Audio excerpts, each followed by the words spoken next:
శంషాబాద్లోని ఓ హోటల్లో OYO room సంబంధించిన విషయాలు వెలుగు చూశాయి. శంషాబాద్లోని సిటా గ్రాండ్ ఓయో హోటల్లో సీక్రెట్ కెమెరాలు పెట్టారు. సీక్రెట్ కెమెరాలు పెట్టి జంటలు అశ్లీల వీడియోలు తీశారు. ఆ తర్వాత సీక్రెట్ కెమెరాలు రికార్డ్ చేసిన నిర్వాహకుడు రూమ్లోని బల్బు హోల్డర్లో సీక్రెట్ కెమెరాలు పెట్టాడు. ఆ తర్వాత బాధితులను బెదిరించి డబ్బులకు డిమాండ్ చేసేవాడు. పోలీసులకు ఫిర్యాదు ఇచ్చింది ఓ జంట. హోటల్లో సీక్రెట్ కెమెరాలు స్వాధీనం చేసుకున్నారు. నీతిని కూడా అదుపులోకి తీసుకున్నారు. ఆ నిందితుడి ఫోన్లో వందల కొలది న్యూడ్ వీడియోలు ఉన్నాయి. చాలా మంది అమ్మాయిల న్యూడ్ ఫోటోలు కూడా ఉన్నాయి. ఓయో రూమ్లోకి వచ్చేటువంటి జంటల వీడియోలను చిత్రీకరించేందుకు ఒక బల్బు హోల్డర్ను ఉపయోగించి దాంట్లో కెమెరా పెట్టాడు. ఆ కెమెరా ద్వారా కొన్ని వందల కొలది జంటల యొక్క న్యూడ్ వీడియోలని, అశ్లీల వీడియోలని రికార్డ్ చేశాడు. ఆ తర్వాత వాటిని చూపించి ఆ బాధితుల నుంచి డబ్బులు కూడా డిమాండ్ చేసేవాడు. ఇటీవల కాలంలో ఇటువంటి ఘటన చోటు చేసుకున్న నేపథ్యంలోనే జంట నేరుగా పోలీసులకు ఫిర్యాదు చేసింది. పోలీసులు ఆ హోటల్లో ఉన్న నిర్వాహకుడిని అరెస్ట్ చేశారు. ఆ తర్వాత నిందితుడి సెల్ ఫోన్ చూస్తే కనుక నిందితుడి సెల్ ఫోన్లో మొత్తం అమ్మాయిల న్యూడ్ ఫోటోలు ఉన్నాయి, న్యూడ్ వీడియోలు కూడా ఉన్నాయి. ఇది శంషాబాద్లోని సిటా గ్రాండ్ హోటల్.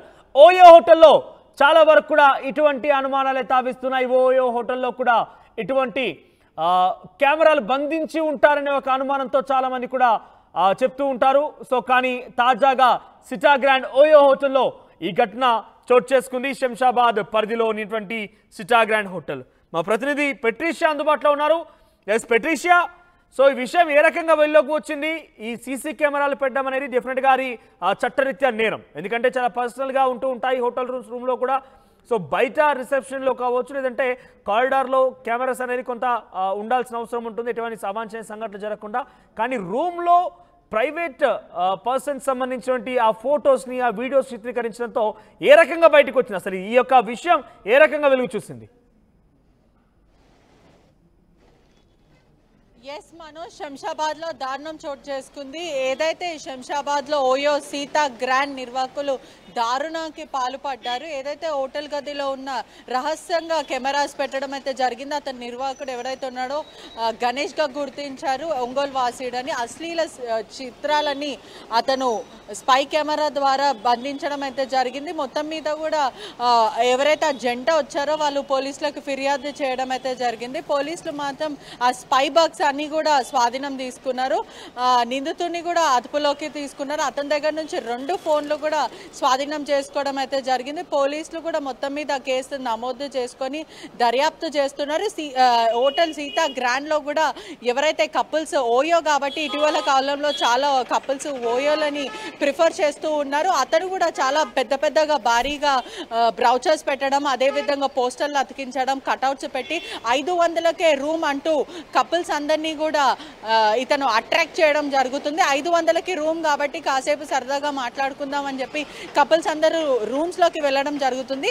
అయితే ఈ ప్రకారంలోనే ఒక స్పై బాక్స్ అనేది పూర్తిగా రూమ్ నిండా సుమారుగా 1-2 కూడా కాదు 4 నుంచి 5 స్పై బాక్స్ ప్రతి యాంగిల్స్ లో. ఈ యొక్క వ్యవహారం ఎన్ని రోజులుగా సాగుతోంది? ఇక్కడ సీసీ కెమెరాలు చాలా రూమ్ అంటే ఒక ఓయో హోటల్లో ఒక రూమ్ మాత్రమే ఉండదు, చాలా రూమ్స్ ఉంటూ ఉంటాయి.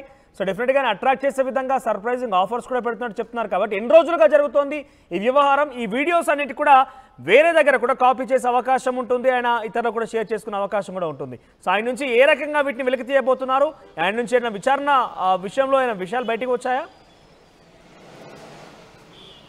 ఎస్, ఖచ్చితంగా కొన్ని నెలల నుంచి ఇదంతా పూర్తిగా జరుగుతుంది. ఏదైతే ఆ రూమ్ మొత్తం మీద కూడా సుమారుగా 5 నుంచి 6 స్పై బాక్స్, క్లియర్గా చెప్పాలంటే స్పై బాక్స్ ఎక్కడైతే లైట్స్ ఉన్నాయంటే కొంచెం హిడెన్ ప్లేస్లో, ఏదైతే మనము వాచ్ క్లాక్ ఉంటుందో ఆ క్లాక్ లోపల, దాని తర్వాత లైట్కి సంబంధించిన బల్బ్ లోపల చిన్నగా మైల్యూట్ అంటే కనిపించినట్టు బక్స్ అనేది కూడా పూర్తిగా ఇతను ఫిట్ చేయడం జరిగింది. ఎవ్రీ యాంగిల్ నుంచి అతను పూర్తిగా ఇవంతా కవర్ చేయడం జరిగింది. ఏదైతే కపుల్స్ వచ్చారో ఆ కపుల్స్ జరిగింది.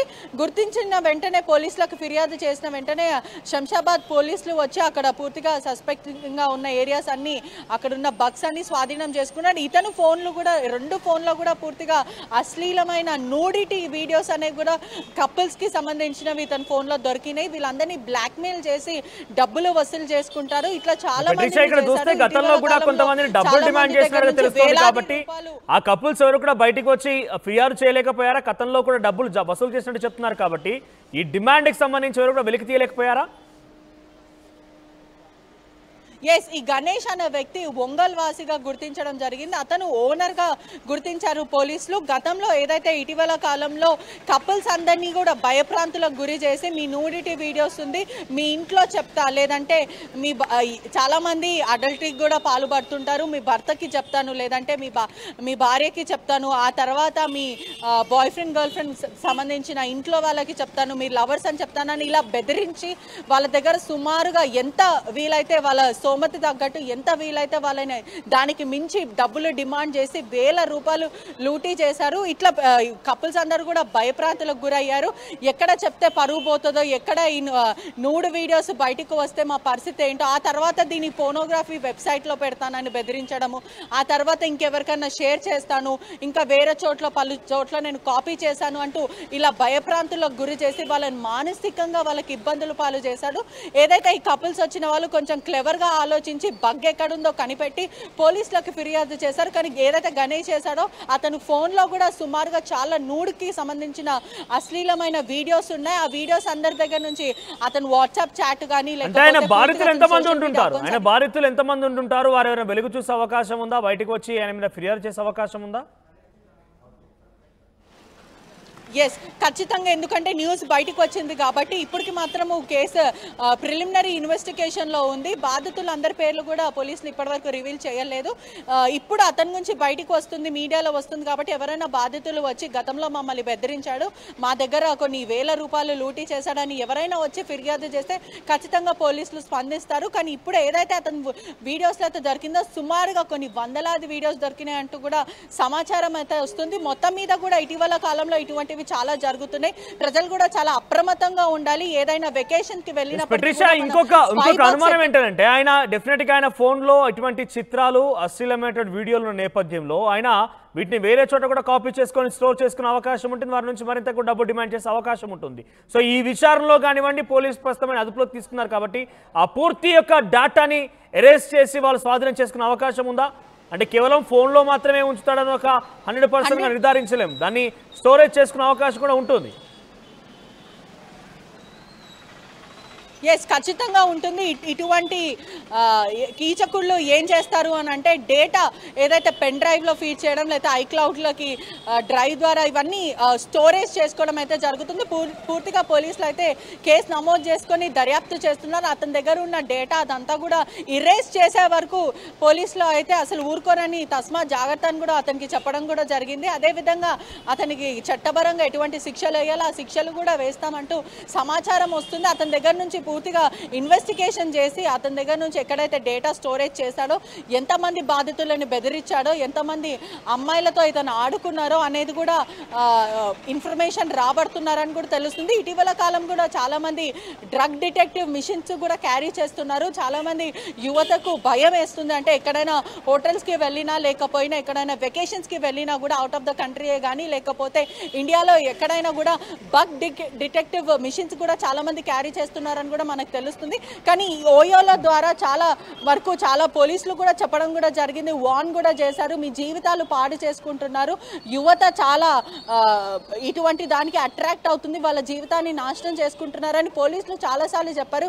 ఈ ఓయో ఏదైతే సెక్యూరిటీ లేని లాడ్జ్లకు వెళ్ళడం కానీ హోటళ్లకు కాసేపు సరదాగా గడుపుదామన్న ఒక చిన్న చెడు ఆలోచనతో ఇదంతా చేసుకుంటున్నారు. ఓయోలో చాలాసార్లు, ఇది ఒకటేసారి కాదు, గతంలో కూడా చాలాసార్లు స్పై బాక్స్ అనేవి బయటపడ్డాయి. ప్రజలు కూడా చాలా జాగ్రత్తగా ఉండాలి, మనం ఎక్కడికి వెళ్తున్నాం, మన చుట్టుపక్కల సెక్యూరిటీ ఉందా లేదా అనేది ఖచ్చితంగా తెలుసుకోవాల్సిన విషయం. పోలీసులు మాత్రం కేసు నమోదు చేసుకొని పూర్తిగా దర్యాప్తు చేస్తున్నారు. గణేష్ ఒంగోలుకి సంబంధించిన వాసుడు, అతనితో పాటు ఇంకా ఎవరున్నారు, అతను ఒక్కడే చేయడం అనేది కూడా పోలీసులు గుర్తించారు. అతని వెనకాల ఇంకా ఎంతమంది ఉన్నారు, ఎంతమందికి వీడియోస్ పంపించారు, ఇంకేదైనా వెబ్సైట్లో ఇదేమైనా లాంచ్ చేశారా, ఇక్కడ పెట్టారా, దాని తర్వాత ఎంతెంత డబ్బులు లూటీ చేస్తారనేది పూర్తిగా పోలీసులు అతని దగ్గర నుంచి ఇన్ఫర్మేషన్ రాబడుతున్నారు. Thank you Patricia. సో మొత్తం మీద ఈ మధ్య కాలంలో తరచుగా ఓయోలకు సంబంధించినటువంటి ఘటనలు వెలుగు చూస్తున్నాయి. తాజాగా శంషాబాద్ లోని సిటా గ్రాండ్ కి సంబంధించిన ఓయో వ్యవహారం బయటకు